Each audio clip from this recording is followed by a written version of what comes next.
ایماندار ضرور بنو پر اپنے آپ کو استعمال مت ہونے دو۔ لوگوں سے پیار ضرور کرو پر اپنے آپ کو ٹھیس مت لگنے دو۔ اگر ہمیشہ اپنے سے اوپر والے انسانوں کو دیکھو گے تو کبھی خوشی نہیں پاؤ گے، اور اگر اپنے سے نیچے والے انسانوں کو دیکھو گے تو زندگی کو کبھی غمگین نہیں پاؤ گے۔ دنیا میں آج انسان کی سوچ کا یہ عالم ہے کہ اگر انسان کو اس کے منہ پر اس کی سچائی بتائی جائے تو اسے قبول کرنے کی بجائے اسے بدتمیز کہا جاتا ہے۔ ایک غریب انسان چاہے جتنی مرضی پیار اور اخلاق کی بات کرے، دوسرے انسان اس کو اس کی مجبوری ہی سمجھیں گے اور اس کے اخلاق کا غلط فائدہ اٹھائیں گے۔ کچھ لوگ ہماری مدد کرتے ہوئے نظر آتے ہیں، لیکن وہ مدد نہیں بلکہ مدد کا دکھاوا کرتے ہیں، صرف اپنی شہرت اور عزت حاصل کرنے کے لیے۔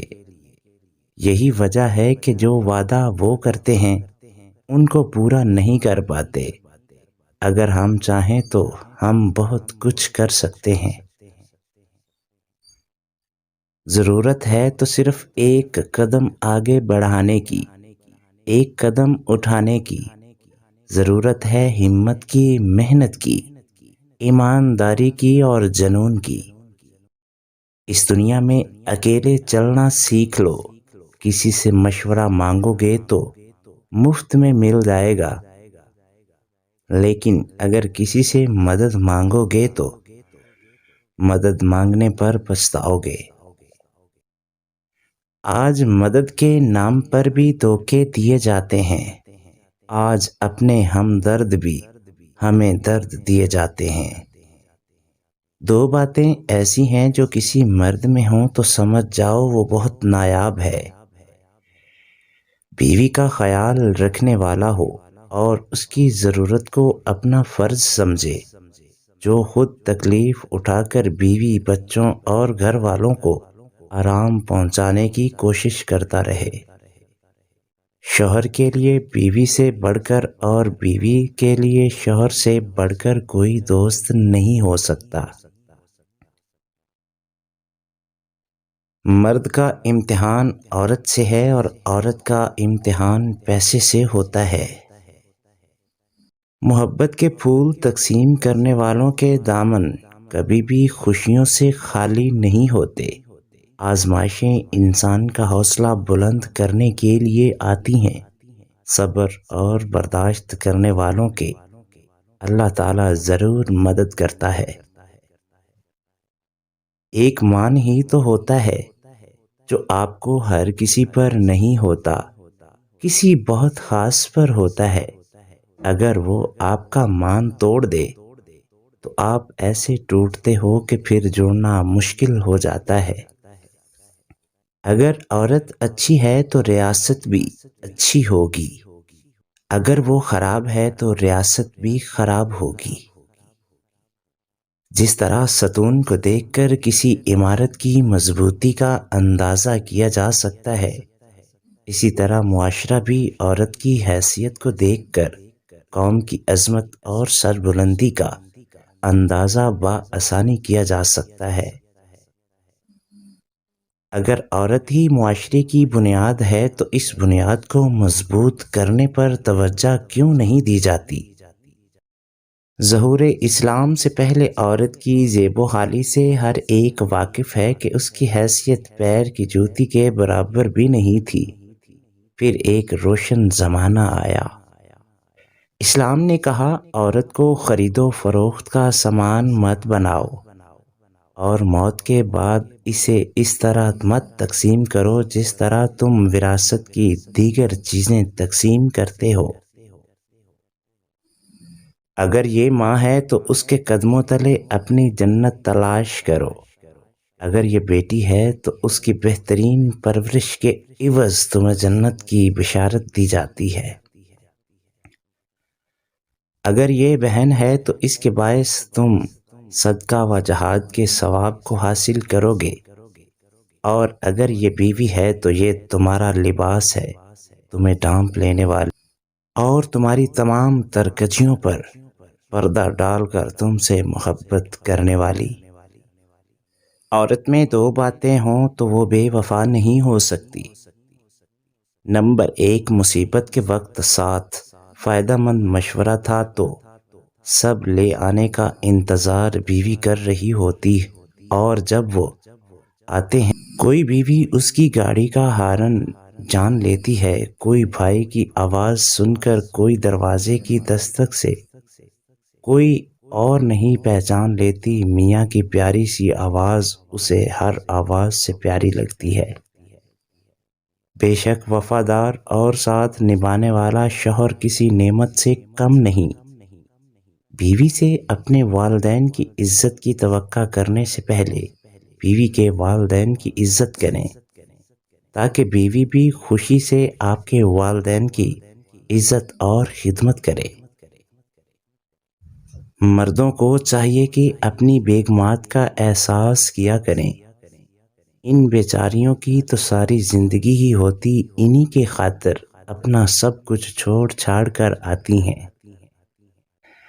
اگر دونوں میں سے کسی ایک کے دل میں ڈاؤٹ ہو تو بے شک مانگو یا تہجد کے سجدوں میں آپ کو محبت کبھی نہیں ملتی۔ جو انسان کو توڑ کر رکھ دے، جذبات زندگی کے لیے ضروری ہیں کہ پوری زندگی پر ان کو حاوی کر لینا اپنی ذات کے ساتھ سخت ناانصافی ہے۔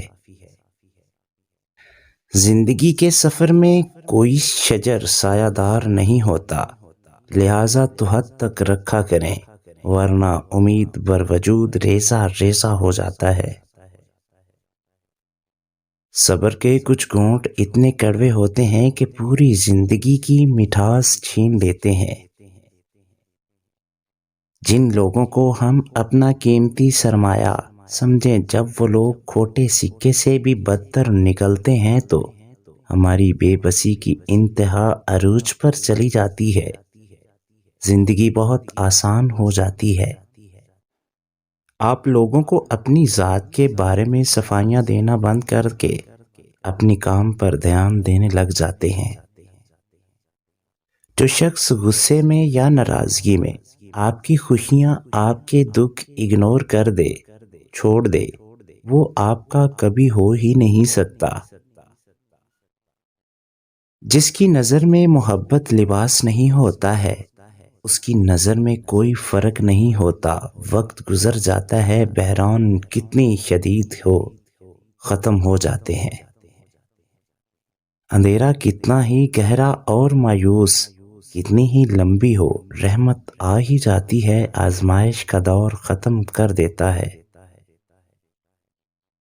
اکثر وہ لوگ جو دوسروں کے پیروں تلے سے زمین کھینچنے میں بہت دلچسپی رکھتے ہیں اور اس کو زندگی کا حصہ اور خوشی سمجھتے ہیں، ان کو ضرور سمجھ لینا چاہیے کہ جب وقت پلٹتا ہے تو پھر ایسے لوگوں کو کہیں پر رکنے کی جگہ بھی نہیں ملا کرتی۔ حضرت علی رضی اللہ تعالی عنہ نے فرمایا، اپنی زبان کو جو محفوظ رکھو جس طرح سونا اور چاندی کو محفوظ رکھتے ہو۔ تمہاری زبان وہی بات کرے گی جس کا تم نے اسے عادی بنایا ہے۔ نیک انسان کی زبان ہمیشہ یاد خداوندی میں مشغول رہتی ہے۔ بے صبری کرنے پر کسی قسم کا اجر و ثواب نہیں ملتا۔ جس کے پاس کوئی عمل خیر نہیں، اس کے لیے کچھ ثواب نہیں۔ جب کبھی تمہیں اپنے رزق میں کمی نظر آنے لگے تو کچھ مال اللہ تعالیٰ کو دے کر اللہ تعالیٰ کے ساتھ تجارت کر لیا کرو۔ علم کے ساتھ نفس سے جہاد کرنا عقل مندی کی نشانی ہے۔ جلد بازی میں ندامت اور اطمینان میں سلامتی ہے۔ رات اور دن عمروں کو فنا کرنے میں جلدی کر رہے ہیں۔ جھوٹ سے بچو، بلا شبہ یہ ایمان سے دور کرنے والا ہے۔ جھوٹ سے آخرت میں جہنم کا عذاب حاصل ہوتا ہے۔ جاہل کو جب بھی عمدہ نعمت ملتی ہے تو وہ اسی سے خرابی اور برائی میں ترقی کرتا ہے۔ دل کے اچھے ہونے سے پہلے آپ کو زبان کا اچھا ہونا ضروری ہے، کیونکہ لوگوں کو پہلے آپ کی زبان سے واسطہ پڑتا ہے۔ دل تک تو کچھ خاص لوگ ہی پہنچتے ہیں۔ آنسو بہانے سے کوئی اپنا نہیں ہوتا، جو اپنے ہوتے ہیں وہ رونے کہاں دیتے ہیں۔ کتنی اہمیت ہوتی ہے نہ سننے والوں میں، کتنا اختیار ہوتا ہے بولنے والوں کا، اور کتنی بے بسی ہوتی ہے سہنے والوں کی۔ معلوم سب کو ہے کہ زندگی بے حال ہے، پھر بھی پوچھتے ہیں کیا حال ہے۔ آپ کتنے ٹوٹے ہوئے ہیں یہ کوئی بڑی بات نہیں، آپ نے خود کو کتنا سنبھالا ہوا ہے یہ بڑی بات ہے۔ یہ جو لوگ ساتھ بیٹھ کر ہنستے ہیں وہی تو سانپ کی طرح ڈستے ہیں۔ منافق لوگوں سے وہ کتا بہتر ہے جو منہ پر بھونکتا ہے، پیٹھ کے پیچھے نہیں۔